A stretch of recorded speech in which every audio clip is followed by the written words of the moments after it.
अभिषेक शर्मा जी, राधे राधे महाराज जी। मेरा मन अशांत रहता है और घर में भी कभी कभी बाहर निकल जाता हूँ, मेरा मन दुखी रहता है, कृपया कोई उपाय बताएं। ज़्यादा से ज़्यादा कथाएं सुनो और ज़्यादा से ज़्यादा अपने आप को अच्छे लोगों की संगत में रखो, पॉजिटिव रहना चाहिए। जब आदमी पॉजिटिव नहीं होता, सकारात्मकता से नहीं भरा होता, गलत विचार आते हैं, गलत संगत करता है, डिप्रेशन होता है, वह व्यक्ति माइनस होता चला जाता है, वीक होता चला जाता है, परेशान होता चला जाता है और अंत में उसके विचार आत्महत्या करने के भी होने लगते हैं। जो लोग आत्महत्या करते हैं वो क्यों करते हैं? आज ही आत्महत्या नहीं कर लिया, वह डिप्रेशन में चला गया, वह सोच में डूब गया, वह नकारात्मकता का शिकार हो गया, फिर वह व्यक्ति आत्महत्या करता है। इसलिए हमेशा हमें हंसते रहना चाहिए, हमेशा हमें पॉजिटिव रहना चाहिए, अच्छी बातें करनी चाहिए।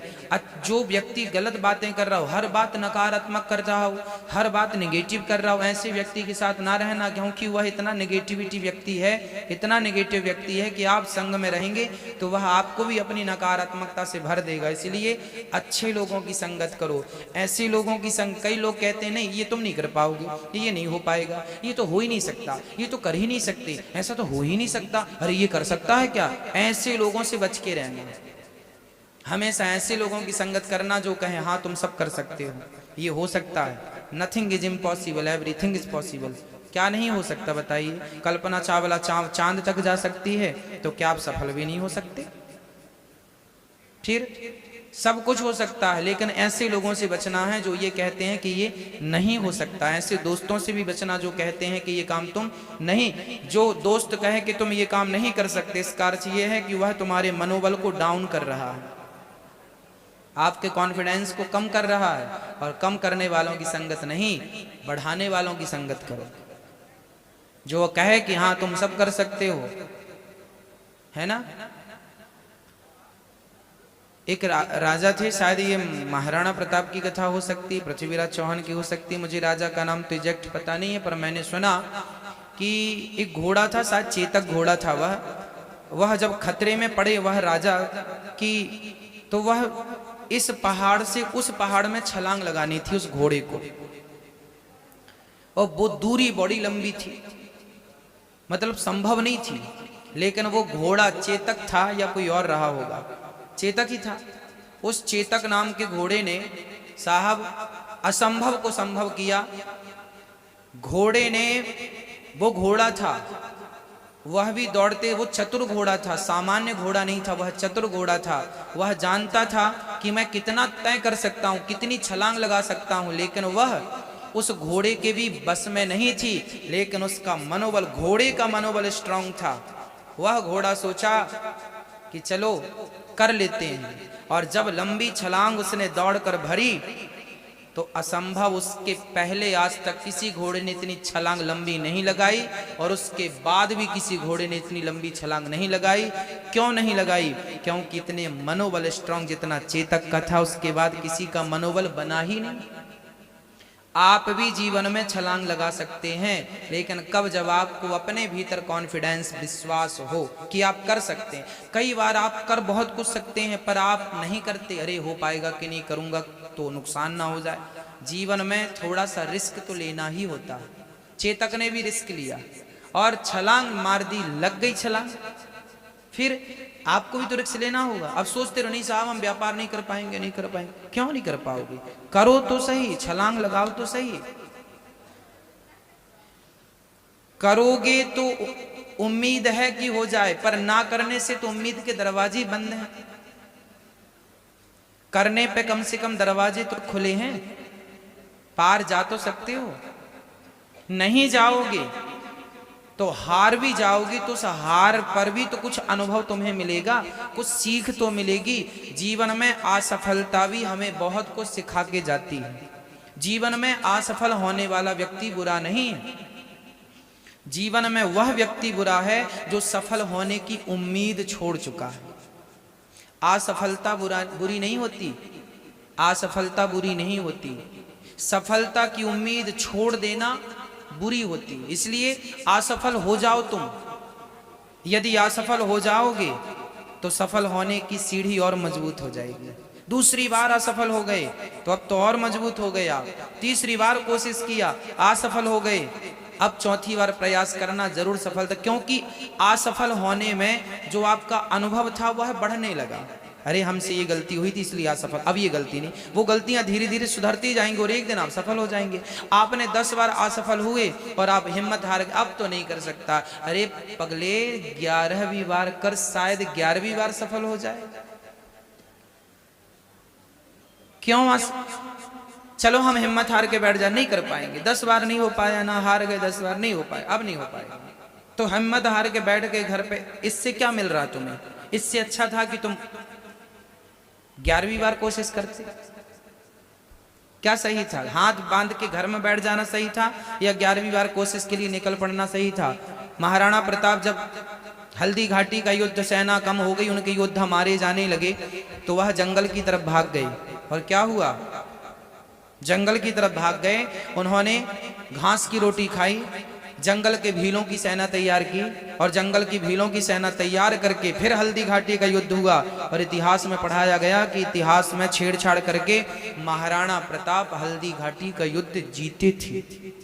दुश्मनों को मिट्टी चखा दी, धूल चटा दी थी, पराक्रम दिखाया उन्होंने। तात्पर्य क्या निकला? यदि हम आज हार गए, आज हार गए, इसका अर्थ ये नहीं कि कल भी हार जाएंगे। कल की तैयारी शुरू करो ना। महाराणा प्रताप ने जंगल के भीलों की सेना तैयार कर ली और सेना तैयार की, सबको जोड़ लिया, स्ट्रांग कर दिया, भर भर के पॉजिटिव एनर्जी दे दी। तुम्हें मरना है, जीना मरना तो है। हमारे सुभाष चंद्र बोस ने नारा दिया था, तुम मुझे खून दो मैं तुम्हें आजादी दूंगा। सुभाष चंद्र बोस का ही नारा था, तुम मुझे खून दो मैं तुम्हें। ये क्या था? ये उस समय जब भारतीय भाग रहे थे कि नहीं नहीं युद्ध नहीं करेंगे, अंग्रेजों के पास तो बंदूक है, हमारे पास तो बंदूक नहीं है, हम क्या करेंगे? तब सुभाष चंद्र बोस ने रोका, मूर्ख हो क्या, पागल हो क्या? भाग जाओगे तो क्या जीत जाओगे?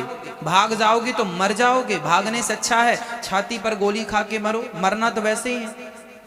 खून तो बहाना पड़ेगा, बिना खून बहाए देश को आजादी नहीं मिलेगी। और क्या एनर्जी से भर दिया सुभाष चंद्र बोस ने। और जब भर दिया तुम मुझे खून दो मैं तुम्हें आजादी दूंगा, और जब ये नारा सबने सुना तो सब खून देने को तैयार हो, मार डालो मुझे पर मैं अपने देश को आजादी दिलाऊंगा। जीवन में वही सफल हैं जो अपना खून पसीना बहाने को तैयार है। यदि आपको डर लग रहा है तो खटी आपके लिए तैयार है घर की, घर पे बैठो अपने। सफल होने के लिए, तैरने के लिए तालाब में उतरना पड़ेगा। खटिया पे हाथ पांव चलाने से कोई तैरना नहीं सीख सकता। तो जीवन में जिनने संघर्ष किए हैं वो कामयाब हुए हैं, और जिन्होंने संघर्ष नहीं किया, जो पॉजिटिव नहीं रहे, जो निगेटिविटी से भर गए, नकारात्मकता से भर गए, उनका पतन। इसलिए पॉजिटिव रहो, अच्छी सोच से रहो। तुम सब कर सकते हो, ऐसा ना सोचा करो कि हम ये नहीं कर सकते। आप सभी लोग अच्छे व्यापारी बन सकते हैं, आप सभी लोग अच्छे बिजनेसमैन बन सकते हैं। आज आप 1000 रुपये कमाते हो, 10,000 कमा सकते हो, 10,000 कमाते हो, 50,000 कमा सकते हो, 50,000 कमाते हो, लाख कमा सकते हो, लाख कमाते हो, 2 लाख कमा सकते हो, 2 लाख कमाते हो, 10 लाख कमा सकते हो। क्या नहीं कर सकते आप? जो लोग 10 लाख कमा रहे हैं, क्या वो आपकी तरह 6 फीट के नहीं हैं? क्या आपकी तरह उनका खून नहीं है? क्या आपकी तरह उनकी आंखें नहीं हैं? क्या आपकी तरह उनकी चमड़ी नहीं है? क्या आपकी तरह वो खाते पीते पानी नहीं पीते?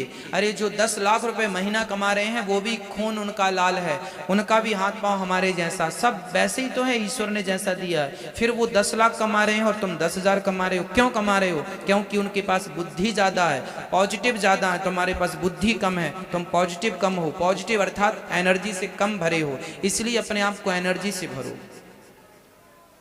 टायर में हवा कम हो जाती है, कैसी चलती है गाड़ी? ऐसी चलती है। और भरी रहे, भागती, स्पीड तब पकड़ती है जब हवा भरी रहे। आप लोग भी अपने भीतर पॉजिटिव हवा भर लो, खूब पॉजिटिव हो जाओ। हाँ, सकारात्मकता से इतने भर जाओ कि खूब दौड़ने लग जाओ। आदमी ऐसे लटका है, होगा कल कर लेंगे महाराज, इनकी हवा निकली है, ये पंचर है। वो पंचर लोग, इनसे ना इनका ही भला है, ना इनसे इनके परिवार का भला है, ना इनसे इनके देश का भला। तुम बोझ हो। जो आदमी अपना नहीं कमा के खा पा रहा है, अपने परिवार को क्या खिलाएगा?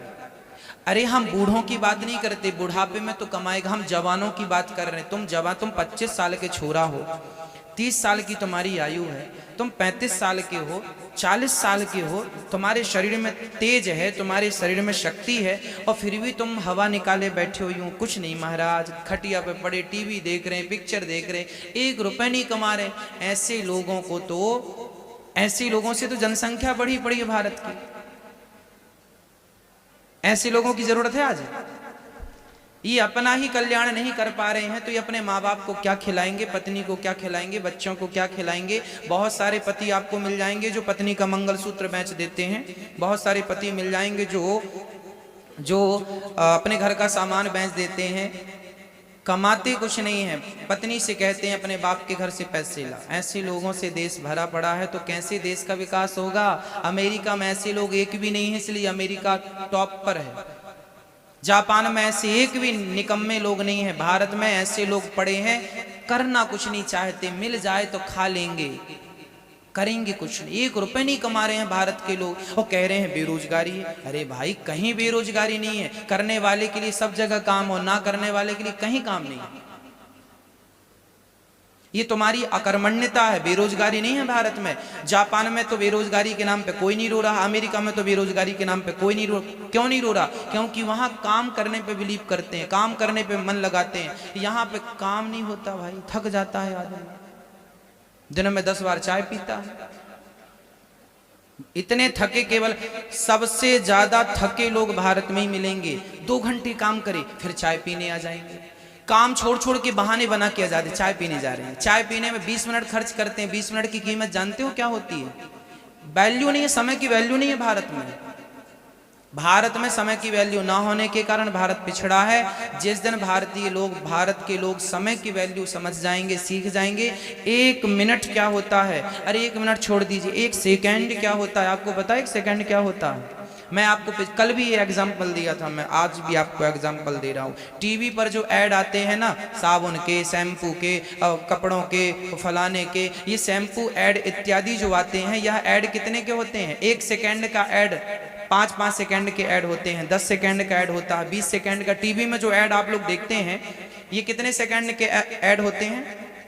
कोई 20 सेकेंड का, कोई 10 सेकेंड का, कोई 5 सेकेंड का। आपको पता है 5 सेकेंड के ऐड में कितना खर्चा होता है? माना कि शैम्पू का ऐड चल रहा है, 5 सेकेंड का ऐड है या 10 सेकेंड का? 10 सेकेंड मतलब 10 करोड़ पर करोड़ सेकेंड चलता है टीवी पर। ये जो ऐड चलता है ना, बड़े बड़े चैनलों में चलता है, न्यूज चैनल, बड़े बड़े टीवी शो चैनल, इनमें जो ऐड लगता है, अब जैसे कौन बनेगा करोड़पति सीरियल आप देखते हैं, कौन बनेगा करोड़पति आता है, उस कौन बनेगा करोड़पति में आधा 1 घंटे का प्रोग्राम होता है, वो आधा या 1 घंटे का, 1 घंटे का प्रोग्राम होता है। उस 1 घंटे के प्रोग्राम में जितना भी ऐड लगता है, वह 1 सेकेंड के ऐड का 2-2 करोड़ लगता है, क्योंकि वो सुपर डुपर हिट कार्यक्रम जाता है, तो उसमें ऐड देने का 1 सेकेंड का 4-4 करोड़ भी लगता है। उस 1 घंटे के बीच में जो ऐड आएगा वह 1 सेकेंड का, यदि 10 सेकेंड का ऐड है आपका, तो 10 चौके, हाँ 40 करोड़ का। 10 सेकेंड का ऐड 40, मतलब 1 सेकेंड की वैल्यू कितनी? मैं कम आंकूं तो 1 करोड़, ज्यादा आंकूं तो 1 सेकेंड की वैल्यू 4 करोड़। वो लोग 1 सेकेंड को 4 करोड़ में खरीद रहे हैं, और तुम घंटों बिगाड़ रहे हो पिक्चर देखने में। तुम्हारे पास समय की वैल्यू क्या है? समय की वैल्यू नहीं है आपके पास, इसीलिए आप परेशान हैं और असफल हैं। सफल व्यक्ति वही है जो प्रत्येक क्षण को जिए, आनंद से जिए, और हर क्षण का सदुपयोग करे। अपने पल का, अपने क्षण का, अपने मिनट का, अपने सेकंड का, अपने घंटे का, अपने दिन का, अपने महीने का, अपने साल का दुरुपयोग नहीं करना। आप अपना मुआयना करो, समीक्षा करो कि इस साल आपने क्या कमाया, क्या पाया, क्या खोया, इस महीने आपने क्या पाया। एक दिन रात्रि को सोने के पहले ये जरूर अपने आप से प्रश्न करो कि आज हमने क्या कमाया, क्या खोया, कितना कमाया, कितना खोया। क्या हमने पिछले हफ्ते 10,000 रुपये कमाए थे, इस हफ्ते 10 कमाए कि नहीं। यदि 9,000 कमाए तो आप विचार करो कि हमने पिछले हफ्ते तो 10,000 कमाए थे, इस हफ्ते 9,000 कमाए, तो 1,000 कम क्यों हुआ, कम क्यों हुआ, गलती कहाँ हुई हमसे, कहाँ कमी, उस गलती को सुधार दो, अगले महीने 15,000 हो जाएंगे। समीक्षा इसी को कहते हैं।